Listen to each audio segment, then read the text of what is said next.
శాంతి. ETV life ఆధ్యాత్మిక channel మానస ప్రేక్షకులందరికీ స్వాగతం. హాస్య కళ గురించి తెలుసుకుందాం. హాస్య కళ అంటే హాస్యం అనేది కూడా ఒక కళగానే మనం భావించాలి. ఎందుకు అంటే ఈ హాస్య కళ కలిగిన వారు నవ్వుతూ ఇతరులని కూడా నవ్విస్తూ ఉంటారు. కొంతమంది నవ్వుతూ ఇతరులను నవ్విస్తారు, కొంతమంది తాము నవ్వకుండానే ఇతరులను నవ్విస్తూ ఉంటారు. చెప్పాలంటే నవ్వుతూ బ్రతకాలి, నవ్వుతూ చావాలి అంటారు కదా. అంటే మధ్యలోని జీవితం అంతా కూడా మనది నవ్వుతూనే ఉండాలి అని అర్థం. ఎవరైతే ఈ యొక్క హాస్య కళని కలిగి ఉంటారో వారికి అనేక రకాల పరిస్థితులు ఉన్నప్పటికీ వాటన్నిటినీ కూడా మర్చిపోయి ఇతరులని కూడా వారి పరిస్థితులను మరిపింపచేసి నవ్వించే ప్రయత్నం చేస్తూ ఉంటారు.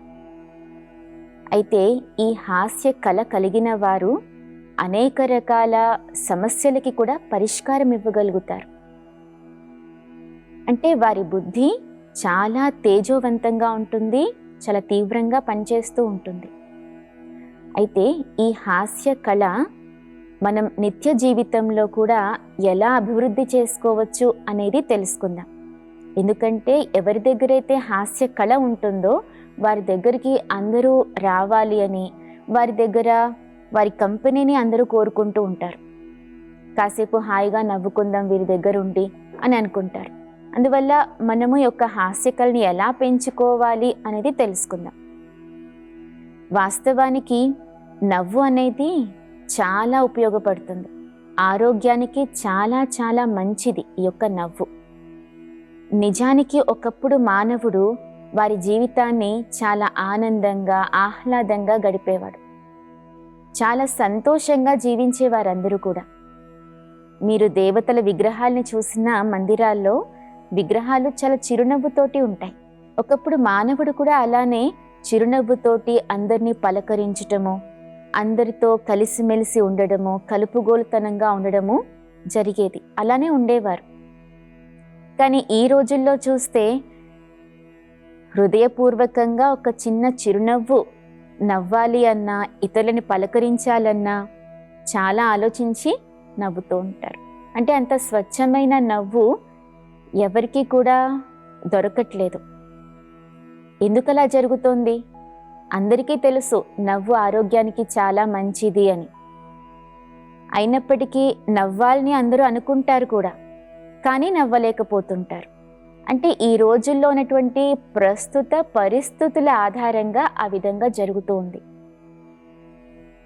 నవ్వు యొక్క ఇంపార్టెన్స్ తెలుసు కాబట్టి ఇంకా ఏం చేస్తూ ఉంటారంటే కామెడీ షోకి వెళ్ళడం, అక్కడ కాసేపు నవ్వుకోవడం, లాఫింగ్ క్లబ్కి వెళ్ళి అక్కడ కాసేపు నవ్వుకోవడం, లేదా ఏ క్లబ్సో వాటికి వెళ్ళి అక్కడ అందరూ గ్యాదర్ అయ్యి కాసేపు కలుసుకొని నవ్వుకొని మళ్ళీ ఇంటికి వచ్చేసేయడం, సేమ్ పరిస్థితుల్లో తికమక పడిపోవడం, ఇలా జరుగుతూ ఉంటుంది. కానీ నిజానికి నవ్వు అనేది మన జీవితంలో నిత్య సందర్భం అయిపోవాలి, సహజంగా అయిపోవాలి. నిజంగా చెప్పాలి అంటే ఏదైనా చిన్న పరిస్థితి వచ్చినా, పెద్ద పరిస్థితి వచ్చినా, అంటే విపత్కర పరిస్థితుల్లో కూడా ఈ యొక్క చిన్న చిరునవ్వు అనేది ఒక ఆశాకిరణం వలె పనిచేస్తుంది. అంటే కాస్త ఉపశమనాన్ని ఇస్తుంది ఈ చిరునవ్వు. అందువల్ల మనము నవ్వడం అనేది ఎలాంటి పరిస్థితుల్లో ఉన్నా నవ్వడం అనేది అభ్యాసం చేస్తూ ఉండాలి. మనము నవ్వు గురించి అర్థం చేసుకుంటున్నాము. ఈ యొక్క ఇప్పుడున్నటువంటి ప్రస్తుత పరిస్థితుల్లో మనం సహనంగా ఉంటే, అంటే సహనం అనేటువంటి గుణము మన రేపటి చిరునవ్వుకు ఆధారము అని అంటారు. ఈనాటి సహనము రేపటి చిరునవ్వుకు ఆధారము అని అంటారు. అంటే మనం నవ్వుతూ ఉండాలి అంటే సిచ్యువేషన్స్ ఏవైతే వస్తున్నాయో వాటిని తేలికగా తీసుకునే అలవాటు కూడా చేసుకోవాలి, లైట్గా తీసుకునే అలవాటు చేసుకోవాలి. పరిస్థితుల్ని భారంగా భావించకూడదు. భారంగా భావించామంటే మన మనస్సు బరువైపోతుంది. అంటే పరిస్థితుల్ని తేలికగా తీసుకోవాలి. అలానే బాధ్యతారహితంగా ఉండాలని కాదు దాని అర్థము. బాధ్యతాయుతంగా ఉంటూనే సహనం అనేటువంటి ఒక చిన్న గుణాన్ని, ఒక మంచి గుణాన్ని గనక మనము ఉపయోగిస్తే తప్పకుండా మన జీవితం చాలా సంతోషభరితంగా అయిపోతుంది. ఎలా అంటే, మనం సహిస్తూ ఉన్నామనుకోండి, ఏదైనా పరిస్థితుల్లో ఎవరైనా ఏదైనా అన్నారు, ఆ టైంలో మనం సహించినప్పుడు వారికి కూడా రియలైజ్ అవుతుంది కదా, అర్థమవుతుంది నేను వారిని అనవసరంగా అనేశాను అని. అప్పుడు వారు తమ తప్పు తెలుసుకున్న తర్వాత వారే మన దగ్గరికి వచ్చి మాట్లాడే అవకాశాలు ఉంటాయి. ఒకవేళ మాట్లాడలేదు, అలా వారి తప్పు వారికి అర్థం కాలేదనుకోండి, పర్వాలేదు, మనమైతే సంతోషంగా ఉండగలుగుతాం కదా, సహనంగా ఉండగలుగుతాం కదా. అంటే ఈ చిన్న సహనం అనేది మన రేపటి సంతోషానికి ఆధారం అయిపోతుంది. ఒకవేళ అలా సహనం గనక వహించామంటే ఇతరులు కూడా మనవారిగా అయిపోయే అవకాశాలు ఎక్కువ. అంటే మనం అందరినీ కలుపుకోగలుగుతాం, వేరే వారు కూడా మనల్ని చాలా ఈజీగా యాక్సెప్ట్ చేయగలుగుతారు. ఇలా ఇద్దరి మధ్యలో ఏవైతే నెగిటివ్ బ్యారియర్స్ లేదా ఏవైతే ఈగో బ్యారియర్స్ ఉన్నాయో వాటన్నిటినీ చాలా సులభంగా తొలగించుకోగలుగుతాము ఈ సహన శక్తితోటి. అందువల్ల ఎప్పుడైతే సహనం వహిస్తామో అప్పుడు నెగిటివ్ బ్యారియర్స్ అనేవి వెళ్ళిపోతాయి. అప్పుడు అందరూ మనవారైపోతారు. ఎప్పుడైతే అందరూ మనవారైపోతారో మన మూడ్ కూడా చాలా తేలికగా అయిపోతుంది, చాలా లైట్గా అయిపోతుంది. మనము ఏదైనా మాట్లాడాము అంటే భయపడాల్సిన అవసరం ఉండదు. ఏం మాట్లాడితే ఏమనుకుంటారో, ఎలా భావిస్తారో, ఎలా స్వీకరిస్తారో అనే ఆలోచనలు, లేకపోతే భయపడ్డము అలాంటివేమీ ఉండవు. ఎప్పుడు అంటే వారికి మనకు ఎలాంటి నెగిటివ్ బ్యారియర్స్ లేకపోతే. దీనికోసం కొంచెం మనం ప్రయత్నం చేయాల్సి ఉంటుంది సహనం అనే గుణాన్ని ఉపయోగించి. ఇలా గనక మనము ఒకవేళ అందరినీ కలుపుకొని అందరితో మంచిగా ఒక స్నేహ ప్రవృత్తిని ఉపయోగించి అందరితో కలిసిమెలిసి ఉన్నామనుకోండి, మనం సంతోషంగా ఉంటాం. సంతోషంగా మాట్లాడిన మాటలు ఆటోమేటిక్గా ఇతరులకి కూడా సంతోషాన్ని ఇస్తాయి. ఆ సందర్భంలో మనము చాలా నవ్వుతూ ఇతరులని కూడా బాగా నవ్విస్తూ ఉండగలుగుతాం అన్నమాట. ఈ విధంగా హాస్య కళ మనలో పెరుగుతూ ఉంటుంది. అయితే ఈ హాస్య కళ మనలో పెంచుకోవాలి అంటే మనము కొన్ని విషయాల పట్ల అటెన్షన్ ఇవ్వాలి. ఏంటి అంటే, మనకు ఇతరుల పైన శుభ భావన, మంచి భావాలు కలిగి ఉండాలి. మనం ఎదుటివారు కూడా నా వారే, నా యొక్క సోదరులే అని అనుకున్నామనుకోండి, లేదా నా వారే అని అనుకున్నామనుకోండి, అప్పుడు వారిపైన ఒక మంచి రెస్పెక్ట్ అనేటువంటి ఫీలింగ్ వస్తుంది. గౌరవపూర్వకమైనటువంటి మాటలు మన నోటి నుండి వస్తాయి.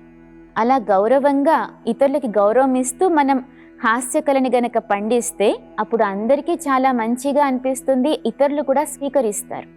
తర్వాత వర్తమానంలో జీవించాలి. వర్తమానంలో మనం ఉండడం వల్ల ఇతరులు ఎలా ఫీల్ అవుతున్నారు, అసలు ఆ పరిస్థితి ఏంటి, ఈ టైంలో నేను నవ్వించచ్చా నవ్వించకూడదా అనేది కూడా మనకు అర్థమైపోతూ ఉంటుంది. అందుకని హాస్యకళని పండించాలంటే లివ్ ఇన్ ప్రెజెంట్. ఎవరైతే మెడిటేషన్ ఎక్కువ అభ్యాసం చేస్తూ ఉంటారో వారు వర్తమానంలో జీవిస్తారు. అంటే ఈ సమయంలో నేను ఎలా మాట్లాడాలి, ఎలా పలకరించాలి ఇతరులని, ఎలాంటి నా యొక్క హావభావాలు కలిగి ఉండాలనేది వారికి తెలిసిపోతుందన్నమాట. ఈ యొక్క తెలివితేటలతో, అంటే ఎలా మాట్లాడాలి ఎలా మాట్లాడకూడదు అనేటువంటి తెలివిని మనం కలిగి ఉంటే తప్పకుండా హాస్యాన్ని చాలా ఈజీగా పండించవచ్చు. ఇంకా హాస్యకళ పెరగాలి లేదా హాస్యం చెయ్యాలి అంటే ఇతరులతోటి మనము అవహేళనగా, ఎగతాళిగా మాట్లాడకూడదు. అంతేకాకుండా మనము మన యొక్క భాష పైన, అంటే మన యొక్క సాహిత్యం పైన చాలా మంచి అవగాహన కలిగి ఉండాలి. మంచి మాటలతోటి మనము హాస్యాన్ని పండించాలి. ఇతరులను నవ్వించటమే కావాలి అనేటువంటి ఉద్దేశం కాదు. ఒకవేళ నవ్వించటమే కావాలనుకుంటే ఎలాంటి మాటలైనా మాట్లాడేస్తూ ఉంటారు. అవి భావి తరాల వారికి ఆదర్శం కావు. ఎప్పుడైతే మనం చాలా మంచి మాటల్ని మాట్లాడుతూ హాస్యం పండిస్తామో ఇతరులు కూడా చాలా ఈజీగా నేర్చుకుంటారు. దాన్ని ఇంకా తర్వాత వారికి కూడా చాలా బాగా అది ఉపయోగపడుతూ ఉంటుంది. అదొక కళలాగా అభివృద్ధి చెందుతూ ఉంటుంది. అంతేకాని ఎలాంటి మాటలంటే ఆ మాటలు మనం మాట్లాడకూడదు ఈ యొక్క హాస్య కళతోటి. హాస్యాన్ని పండించాలి అనేది ఒకటే ఉద్దేశం కాదు, ఇతరుల మనోభావాల్ని కూడా మనము జాగ్రత్తగా ఉంచాలి, వారిని హర్ట్ చేయకూడదు, బాధ పెట్టకూడదు అనేది కూడా మనకి ఉద్దేశం ఉండాలి. దీనికి చాలా మంచి ఎగ్జాంపుల్ పురాణాల్లో మనం గనుక చూస్తే ద్రౌపది ఏం చేశారు అంటే దుర్యోధనుణ్ణి మయసభలో చూసినప్పుడు నవ్విందని వింటూ వచ్చాం. అలా నవ్వడం వల్ల ఏమైంది, దుర్యోధనుడు అవమానపడ్డాడు. అవమానం యొక్క ఫీలింగ్ అతనికి వచ్చింది. దానివల్ల ద్రౌపదిని కూడా మళ్ళీ అవమానించాలన్నటువంటి ఒక ప్రతీకార భావన ఏర్పడింది. అంటే మన నవ్వు అనేది అక్కడ ఎలా పనిచేసింది అంటే పనిచేసింది ప్రతీకార భావాన్ని పెంచేలాగా, ఇతరులు అవమానపడేలాగా పనిచేసింది. అలా ఉండకూడదు. ఒకవేళ అలాంటి పని గనక మనం చేస్తే ఎన్నో మహాభారత యుద్ధాలే జరిగిపోతూ ఉంటాయి. అందువల్ల మన నవ్వు, మన యొక్క హాస్యము, దీనిపైన చాలా అటెన్షన్ ఇవ్వాలి. ఎందుకంటే మన చుట్టూ ఎంతో మంది దుర్యోధనులు ఉండొచ్చు. దుర్యోధనుడు అంటే దుర అభిమానాన్ని ధనంగా కలిగిన వాడు అని అర్థం. మనం ఎంతో మందిని అలాంటి దుర్యోధనుల్ని గమనించకపోవచ్చు, కానీ వారు ఉండొచ్చు. అందువల్ల మనం హాస్యం చేసినప్పుడు వేరే వారు ఎలా దాన్ని రిసీవ్ చేసుకుంటున్నారనేది కూడా మనం జాగ్రత్తగా గమనించాలి. ఒకవేళ వారు దాన్ని అవమానంగా ఫీల్ అవ్వకపోతే మంచిదే, కానీ ఫీల్ అయితే మాత్రం చాలా ఆపదని ఎదుర్కోవాల్సి ఉంటుంది. అందువల్ల చాలా జాగ్రత్తగా మనం హాస్యం చేయాల్సి ఉంటుంది. అయితే ఈ హాస్యకళ ఎక్కడ ఉపయోగించవచ్చు అంటే, ఉపాధ్యాయుడు విద్యను నేర్పించేటప్పుడు అనేక విషయాల్ని విద్యార్థులకి అర్థం చేయించేటప్పుడు హాస్యకళని ఉపయోగించారనుకోండి, అప్పుడు విద్యార్థులు చాలా మంచిగా దాన్ని రిసీవ్ చేసుకుంటారు, ఇంకా వారి మనసుకి కూడా విషయాలు ఎక్కుతాయి. అంతేకాని భయపెడుతూ చెప్తూ ఉన్నారనుకోండి, అప్పుడు విద్యార్థులు విన్నట్టే ఉంటారు, కానీ వారికి ఏమీ విషయాలు అర్థం కావు, గుర్తుండవు కూడా. అంటే ఈ యొక్క హాస్య కళతోటి విద్యార్థుల్లో మెమొరీ పవర్ కూడా పెరుగుతుంది, జ్ఞాపక శక్తి పెరుగుతుంది, వారి యొక్క అండర్స్టాండింగ్ పవర్ పెరుగుతుంది. అందువల్ల హాస్య కళని మనం అనేక విషయాల్లో ఉపయోగించవచ్చు. అనేక విషయాలు నేర్పించడంలో కానీ నేర్చుకోవడంలో కానీ మనం ఈ యొక్క కళని ఉపయోగించవచ్చు అన్నమాట.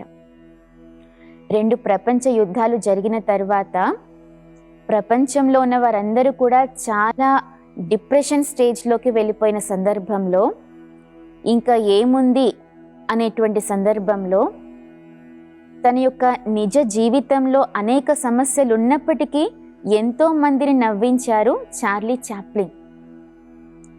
చాప్లిన్. తన నిజ జీవితంలో చాలా రకాల పరిస్థితులను ఎదుర్కొన్నారు, అయినప్పటికీ తన హాస్య కళతోటి అనేకులు నవ్వించారు. అలా నవ్వించినందుకే ఇప్పుడు కూడా మనం చెప్పుకుంటూ ఉంటాం చార్లీ చాప్లిన్ గురించి. వారి యొక్క వీడియోస్ కూడా మనం చూస్తూ నవ్వుకుంటూ ఉంటాం. అంటే ఈ హాస్య కళ అనేది మనం అభివృద్ధి చేసుకుంటే ఎప్పటికైనా మనము అందరినీ నవ్వించగలుగుతాము అనేది తెలుసుకోవచ్చు. తర్వాత గనుక మనము పురాణాల్లో లేకపోతే పూర్వం కథల్లో వింటే, అంతకు ముందర రాజుగారి ఆస్థానంలో విదూషకులు ఉండేవారనమాట. విదూషకుల పని ఏంటంటే వారు నవ్విస్తూ ఉండేవారు. రాజుగారిని కానీ ఆస్థానంలో ఉన్నవారిని కానీ నవ్విస్తూ ఉండేవారు. తెనాలి రామలింగడు అని చాలా గొప్ప కవి, ఆయన వికట కవి అని కూడా అంటూ ఉంటారు. అయితే ఆయన నిజ జీవితంలో ఏం జరిగిందంటే, ఒకప్పుడు ఆయన సోమరి. అయితే ఒక గురువుగారి దగ్గరికి వెళ్ళారనమాట. వెళ్ళి నాకు ఏదైనా మంత్రోపదేశం చెయ్యండి అని అడుగుతారు. అడిగితే ఆ గురువుగారు ఒక మంత్రాన్ని ఇచ్చి, దీన్ని 1000 సార్లు జపించు కాళీమాత దగ్గర, ఆవిడ నీకు ప్రత్యక్షం అవుతారు, ఏం వరం కావాలో అది ఇస్తారు అని చెప్తారనమాట గురువుగారు. ఆ మంత్రాన్ని ఒకరోజు రాత్రి అందరూ నిద్రిస్తున్న సమయంలో ఆ యొక్క తెనాలి రామలింగడు ఏం చేశాడంటే, మంత్రం ఏదైతే ఉపదేశం చేశారో దాన్ని జపిస్తూ ఉన్నాడు. అలా జపిస్తూ తెల్లవారిపోయింది. 1000 సార్లు కూడా అయిపోయింది. 1000సారికి కాళీమాత 1000 తలలతోటి ప్రత్యక్షమైందనమాట. అయితే తెనాలి రామలింగడు ఆ యొక్క దృశ్యాన్ని చూసి బాగా నవ్వేశాడు. కాళీమాత ఎందుకలా నవ్వుతున్నావు, అసలు నీకేం వరం కావాలని అడుగుతుందన్నమాట. అప్పుడు రామలింగడు అంటాడు, నాకు ఒక్క తల ఉంటేనే జలుబు చేస్తే చాలా ఇబ్బంది పడిపోతూ ఉంటాను, మీకేమో 1000 తలలున్నాయి కదా మాత, మీకు జలుబు చేస్తే పాపం ఎంత ఇబ్బంది పడతారో కదా, ఎలా సంభాళించుకుంటారో కదా అని తలుచుకుంటే నాకు నవ్వొచ్చింది అంతే, క్షమించండి అని అడుగుతారనమాట. అయితే మాతకి కూడా నవ్వొస్తుంది ఆయన చెప్పిన సమాధానాన్ని విని. ఇప్పటి నుంచి నువ్వు వికట కవిగా, అంటే అందరినీ నవ్విస్తూ నువ్వు నవ్వుతూ హాయిగా జీవితాన్ని జీవిస్తావని వరదానం ఇస్తారు. కానీ తెనాలి రామలింగడు దీనితోటి నా భార్య పిల్లల్ని ఎలా పోషించుకుంటాను తల్లి, దీంతో నాకేం ఉపయోగము అని అంటాడనమాట. సరే అని ఆ తల్లి ఏం చేస్తుందంటే 2 చేతుల్లో 2 గిన్నెల్ని, పాత్రల్ని తీసుకుంటుంది. ఒకటి బంగారు పాత్ర, ఒకటి వెండి పాత్ర. బంగారు పాత్రలో పాలు ఉంటాయి, వెండి పాత్రలో కూడా పాలు ఉంటాయి. అయితే తను ఏం చెప్తారంటే, బంగారు పాత్రలోని పాలు కావాలా, వెండి పాత్రలోని పాలు కావాలా, ఈ పాత్రలో గనక నువ్వు పాలు తీసుకుంటే నీకు చాలా ధనము, చాలా కీర్తి, చాలా సంపదలు అన్నీ లభిస్తాయని చెప్తుంది. వెండి పాత్రలోని పాలు గనక తీసుకుంటే నీకు విద్య, అనేక మంచి బుద్ధులు, చాలా మంచి సంస్కారాలు ఏర్పడతాయని చెప్తారనమాట. అప్పుడు తెనాలి రామలింగుడు ఏం చేశాడంటే 2 పాత్రల్ని చేతిలోకి తీసుకొని రెండింటిని కలిపేసి ఒక పాత్రలోని పాలు తాగాడు. కాళీమాత ఏంటి అలా చేశావు అంటే రామలింగుడు అంటాడు, కేవలము ధనము, యశస్సు ఉంటే సరిపోదు కదా, విద్య లేకపోతే ఇవన్నీ తాత్కాలికమే కదా, మనకేమీ పనికిరావు కదా, నిత్యం మనకి ఇవి ఉపయోగపడవు కదా, కానీ విద్య కూడా కావాలి, మంచి సంస్కారాలు కూడా కావాలి, మంచి బుద్ధులు కూడా కావాలి, అందుకని నేను రెండింటిని కలిపేస్తాను తల్లి అని చెప్తాడనమాట. అప్పటి నుంచి ఇంకా ఆ కవికి, ఆ యొక్క తెనాలి రామలింగుడికి చాలా మంచి గొప్ప వరదానం లభించింది, వికట కవిగా పేరు పొందుతావు అని చెప్పి. ఇంకా రాజుగారి ఆస్థానంలో అతనికి ఉద్యోగం లభిస్తుంది. తర్వాత అందరినీ నవ్విస్తూ అనేక రకాల సమస్యల్ని కూడా తన యొక్క చతురతతోటి, హాస్య కళతోటి సమాధానపరుస్తూ రాజుగారిని కూడా చాలా ఆశ్చర్యపడేలాగా చేసేవాడు తెనాలి రామలింగుడు. మనకున్నటువంటి హాస్య కళతోటి అనేక రకాల సమస్యల్ని కూడా మనము పరిష్కరించవచ్చు. ఎందుకంటే హాస్య కళ ఉన్న వారి యొక్క బుద్ధి చాలా వేగంగా ఉంటుంది, ఇంకా వారి బౌండరీస్ దాటి ఆలోచిస్తారు కాబట్టి వారు చాలా రకాల సమస్యల్ని కూడా పరిష్కరించగలుగుతారనమాట. ఈ విధంగా మనం గనక హాస్య కళని అభివృద్ధి చేసుకుంటే మనం కూడా అనేక సమస్యలకి పరిష్కారం ఇవ్వగలుగుతాము. అంతేకాకుండా అందరూ మనతో ఉండాలని అనుకుంటారు. అంటే మనము అనేక మంది మిత్రుల్ని తయారు చేసుకోగలుగుతాము. హాస్యకళ వల్ల మన చుట్టూ ఒక మంచి వాతావరణం తయారవుతుంది. అంతేకాకుండా ఒక శ్రేష్టమైన సమాజం కూడా ఏర్పడుతుంది. ఎందుకంటే మనల్ని చూసి వేరే వారు కూడా నేర్చుకునే అవకాశాలు ఉంటాయి కాబట్టి అందరూ నవ్విస్తూ ఉంటే ఇంకా అందరూ చాలా సంతోషంగా ఉంటారు. మన ఇల్లు, మనం వర్క్ చేసే ఏ ఫీల్డ్ అయినా సరే చాలా సంతోషంగా ఉంటారు. కాబట్టి ఈ యొక్క హాస్యకళని మనం ఈ విధంగా అభివృద్ధి చేసుకుంటూ ఉండాలి అని భావిస్తూ, అయితే మనం హాస్యం చెయ్యాలి అనేటువంటి ఉద్దేశంతో ఇతరులని, వారిలో ఉన్న అవగుణాలను లేదా వారిలో ఉన్నటువంటి లోపాలను ఎత్తి చూపిస్తూ ఎగతాళిగా మాట్లాడుతూ ఇతరులు ఇంకెవరినో నవ్వించాలని ప్రయత్నం చేస్తూ ఉంటారు కదా. ఇలా ఎగతాళిగా మాట్లాడటము లేదంటే ఇతరులని అవమానపరచడము ఇలా మనం చేయకూడదు.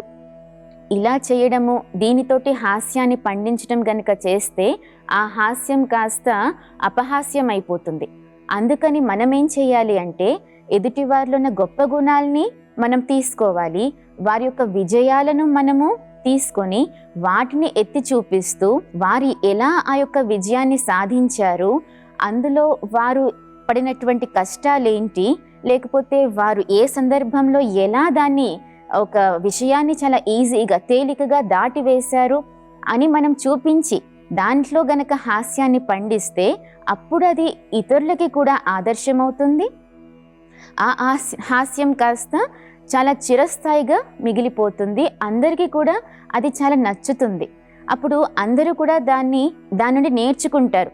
ఓకే, ఇలాంటి పరిస్థితుల్లో మనము దీన్ని ఇంత ఈజీగా దాటివేయొచ్చు అప్పుడు మనం కూడా సంతోషంగా ఉంటాం, ఇతరులు కూడా సంతోషంగా ఉంటారు అనే విషయాన్ని వాళ్ళు అర్థం చేసుకున్నారనుకోండి, అప్పుడు వారి జీవితానికి అది ఉపయోగపడుతుంది కదా. అందువల్ల హాస్యం అనేది ఎప్పుడు అపహాస్యం కాకుండా చూసుకోవాలి. హాస్యం కాకుండా హాస్యం ద్వారా మనం ఇతరులని నవ్వించగలిగితే, ఇతరులని కూడా సంతోషపెట్టగలిగితే అప్పుడు అది చాలా శ్రేష్టమైన హాస్యం అవుతుంది. అది కళలాగా మనలో అభివృద్ధి చెందుతుంది. దాన్ని అందరూ గౌరవిస్తారు, ఇష్టపడతారు. ఈ ఎపిసోడ్ ద్వారా మనలో హాస్య కళని ఎలా అభివృద్ధి చేసుకోవాలి, ఎలా ఉపయోగించాలి, ఆ యొక్క కళని ఎక్కడ ఉపయోగించాలి, ఏ సందర్భంలో మనం హాస్యం చెయ్యాలి, ఏ సందర్భంలో చెయ్యకూడదు అనే విషయాల్ని చాలా వాటిని మనం తెలుసుకున్నాం. వీటి గురించి మీరు కూడా ఒక నిమిషం ఆలోచిస్తే మీకు కూడా అర్థమవుతుంది మనం ఎలా, ఏ సందర్భంలో ఎవరిని ఎప్పుడు నవ్వించాలి, ఎప్పుడు నవ్వించకూడదు, ఏ సందర్భంలో మనం కామ్గా ఉండాలి, శాంతిగా ఉండాలనేది మనకు అర్థమైపోతుంది. దీంతో మీరు అనేక విషయాలను అర్థం చేసుకున్నారని భావిస్తూ మరొక ఎపిసోడ్లో మళ్ళీ మనం కొత్త అద్భుతమైన విషయంతో కలుద్దాము. అప్పటి వరకు నమస్తే. ఓం శాంతి.